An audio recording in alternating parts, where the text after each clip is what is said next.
tough journey, I must say. It's lots of ups and downs, and you grow every day, learn a lot of different things, and a passion, a hobby became a profession and a full passion and a brand today. So it's nice to learn a lot as you go down the line. It's inspiring. I think male and women designers mostly face different challenges, which we all have faced. But it's been a good learning journey, and I'm happy to have been a success today. What steps? What should we do to get more women? Yeah, exactly. So I was waiting to answer your question. I think Indian corporates have now made it mandatory to have directors on their board, female directors. I think it's an important move, but it should have come much earlier. You need to understand that this city does not represent the rest of the country. India is still an extremely male-oriented country where females are given pre-formatted rules and pre-formatted roles to play. So I definitely feel that there have to be more, there has to be more representation in the corporate sector. I also feel that parents at a grassroots level need to encourage girls to follow their dreams with as much passion as men are allowed to. So if you see, I mean, just taking an example from Bollywood, which I found very inspiring, was hearing, I recently interviewed Kangana Ranaut, who was very candid about the fact that she had to actually fight to go and pursue her dreams, and today she's a success.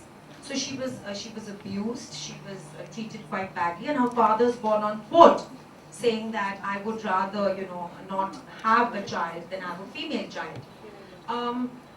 I also have a very inspiring, something that inspires me a lot is the NGO Gulabi Gang, which was started by a village woman, Sampat Mal, who was abused by her in-laws, and rather than being an uneducated woman, in her own words, she was frightened, she was marginalized in the village, and when she started this NGO to speak out,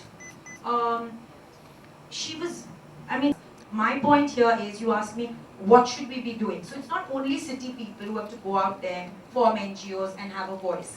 I feel even women NGOs, women who are marginalized in villages, can create NGOs, can have a voice. There's a lot of media people.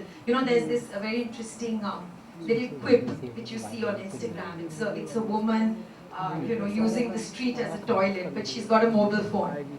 So that's where villages are going. There's a lot of exposure, and that exposure, I think, there are game changers happening, but they're very slow. And I think we need people like us need to partner with village women and make a difference there.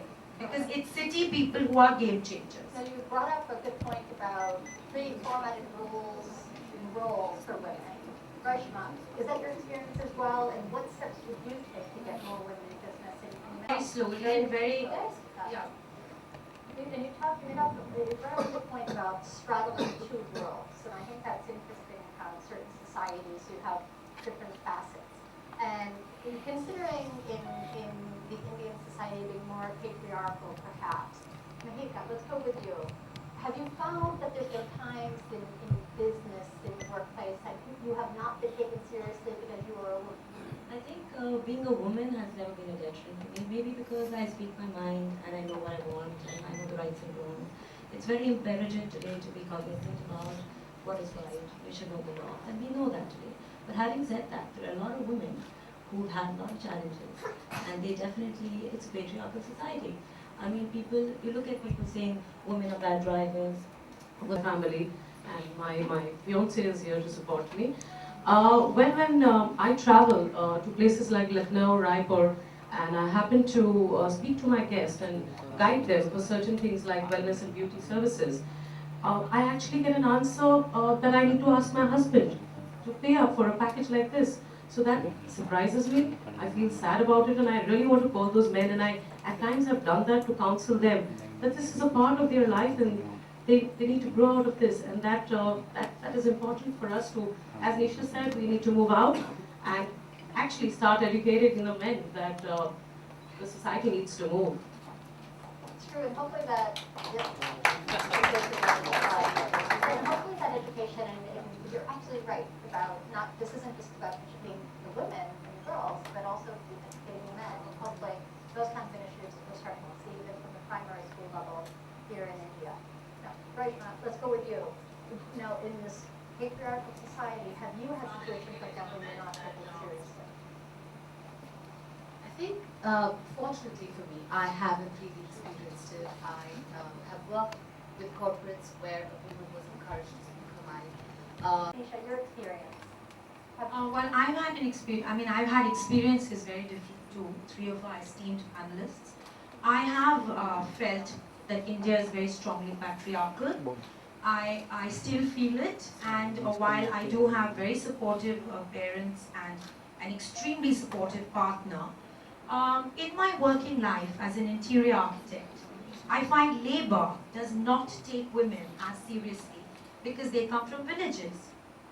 So I often feel that from being a fairly mild and amicable person, as I entered the workforce in India, I was forced to become more aggressive and more opinionated to get my work done.